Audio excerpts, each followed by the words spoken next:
Hey, Reese, how are you? Hi, I'm good. How's it going? Hey, doing pretty good. We're going to talk about a few things, but I do want to start with your kid's book, Busy Betty. Why a Yeah. children's book? Well, I was during the pandemic, I was like going through old photos of me as a kid and realizing like I started a bunch of businesses when I was 7, 8, 9.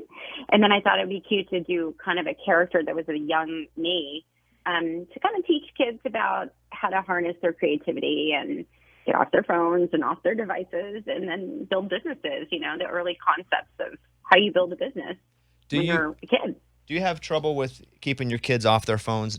I mean, my wife has that trouble with me, but I wonder you with kids. Is that an issue at your house? Yeah, I have that problem too. Like, it's a problem for everyone in my whole family. So I actually saw this thing on Amazon the other day. I was like, I need this. It's just like this lock box. It's like a plastic box, and you can put a timer on the top. And I'm like giving that to everybody for Christmas. Reese Witherspoon's on. The book is Busy Betty. But tell me about Betty, because did you based her on you a little bit, or did the idea just come from thinking about you as a kid? Yeah, well, I kind of like, when I saw Young Rock, and I'm such a huge Dwayne Johnson fan, I was like, oh, it's kind of fascinating to think of like who people were when they were little. And so I was always this super creative kid who had a busy brain. And if I didn't have a focus or something to work on, I would get in a lot of trouble. So I think it's a good tool for parents too, to say, here's some ideas about how you can keep your kids busy and occupied, especially when you have those like really high energy kids. What was your house like at 7, 8, 9 years old? Oh my gosh, my house? Yeah, like just your living. Like, what is an 8-year-old Reese doing, and who's living in the house with her? Well, my mom and dad were both in medicine. So my mom was a nurse. She was always at work. And my dad was always at work. He was a doctor. So my brother and I were always being creative and coming up with businesses or having magic shows or, basically getting in trouble. My brother built a go-kart from scratch out of a lawnmower engine. And I was kind of a tomboy. We grew up in Nashville, Tennessee. So I was just, running around in creeks, catching bugs and frogs and things like that with the other boys in the neighborhood. We're in Nashville, and so obviously you're still here a decent amount. How much time are you spending in Tennessee versus Los Angeles? I live in Nashville the majority of the time, but honestly, like just with my job, I'm everywhere. But I love Nashville. It's hometown. It always will be for me. It's like the greatest city on earth. And my whole family's here. So I just love being around people who are friendly and down to earth. And I mean, I was here the other day and I saw somebody get in a bike wreck and like 5 people pulled over and got out of their car and were like, you okay? And I was like, if that happened in LA, they'd just run you over. We just finished watching Where the Crawdads Sing and loved it. And I know that you were very, you produced the show, the movie. And how did that, because I think you recommended it as a book first, but how did that whole project come together? Because it was an A+ movie. Oh, thank you. I picked it for my book club back in 2018, and then we got the rights, and we ended up, because of the pandemic, we got a little delayed, and then we ended up making the movie, and it just turned into this like amazing project with Southern writers and shot in New Orleans, and it's one of those movies where I read the book and I was like, oh, I would love to play this character, but I'm not 25 anymore. So it was really. It's just fun to be able to go through that whole process of going from the book to the screen. And then it just did so well this summer in the theaters. So, and I have to say thank you to Taylor Swift, too, who gave us the amazing song Carolina that just got nominated for a Grammy. I mean, I just think when Taylor puts her stamp on anything, we just got so many young readers reading the book before the movie came out. And so such an incredible audience turned out to see it in the theater. We love the morning show as well. So how much filming has been done for season 3? We are more than halfway done. We're on episode 7. It's very exciting this year. We have a bunch of new characters, like John Hamm has joined the cast, and lots of romance this year, which is kind of fun because we haven't really had very many romantic storylines. What do you watch? I mean, I watch stuff with you. What do you watch? Oh, my gosh. I'm watching right now. I watch a bunch of stuff. So I'm watching The Crown and White Lotus because Jennifer Coolidge obviously was in Legally Blonde, and I'm so obsessed with Jennifer Coolidge. She's amazing. And I'm trying to watch funny stuff, but you know what? I feel like there's not enough funny movies or romantic stuff that I really want to see. So that's actually our focus next year for our company, Hello Sunshine, is we have a lot of romantic movies and television shows coming out. Like we have a Christmas movie with Zoe Deutsch called Something from Tiffany's. It's going to be on Amazon in about a week. And I love a Christmas movie, y'all. I just love it. I watched your episode of The Home Edit, and I know those ladies as well, and they were at my house. And in your episode, they organized your closet with all the pieces of the wardrobe that you've kept from movies. Do you have a one piece? If they were like, you could keep one and one only, what would you keep? Oh, my gosh. Probably the pink suit from Legally Blonde. It's been in a museum. It's like every time I see it, I get flutters and reminders of Elle Woods. And I'm so lucky that I got to keep some of the costumes, and I get to give them to my kids.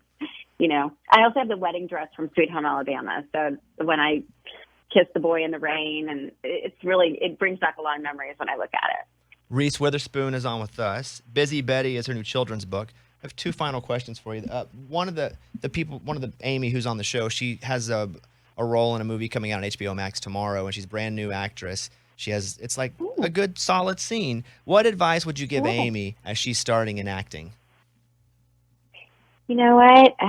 Just don't listen to everything people say. Just keep your head down, do the hard work, and also just learn about every side of the business, because there's so many more opportunities for women now in the film industry than when I started. And you know what? We just need lots of different kinds of voices. So keep going. Keep up the good work. Amy, what do you want to say to that? Well, no, that's awesome. I actually was with my acting coach yesterday. And Reese, I'm 41. I'm a mom of two. I've been in radio working with Bobby for almost 17 years. So this is all I know. So yeah, movies are new, and I have had doubts because I'm like, I'm 41. What do you think you're trying to do?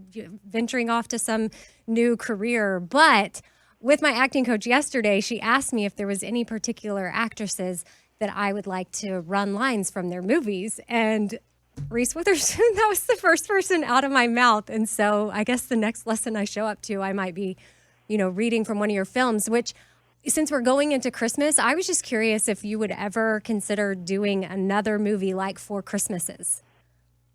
Oh my gosh, I would love that. I love making Christmas movies. Obviously, you can't make too many of them, but I just haven't gotten the right script yet, but I would love to. And by the way, if you want to run some lines, let's run lines.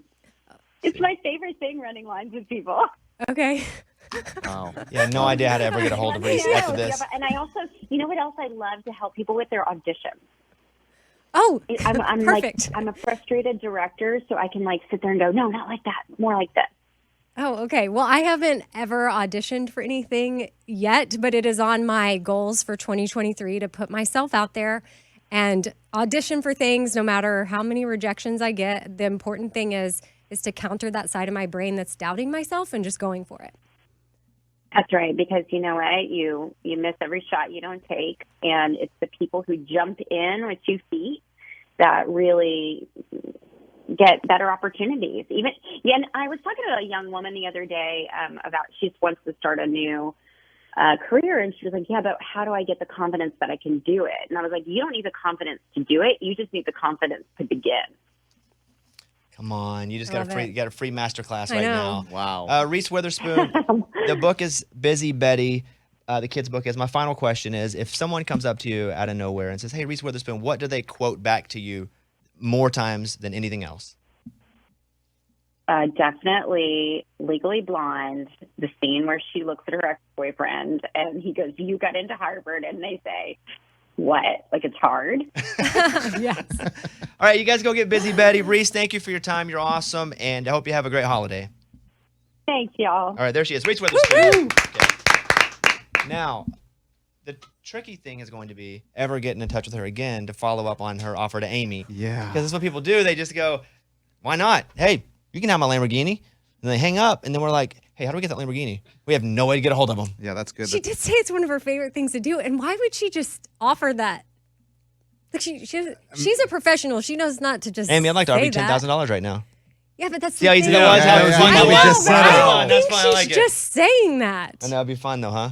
I mean, that would be amazing. But there is no way to get a hold of her. We have no idea I don't how to think get it's a ever hold going of to her. happen. You know how sometimes when you get nervous or excited about something, you get like a lump in your throat? I kind of have that right now. Well, we'll be sure to not get her on the phone again and follow up. We don't know how to. I know. It's whatever. It's fine. It's cool that she said it. You'll always have that. I'll You'll always have that that moment where you thought it was going to happen. Yeah, maybe if I'm auditioning for something, they're like, "Oh, what advice or who have you ever gotten advice from?" And I'll be like, "Oh, well, Reese Witherspoon told me this." It's about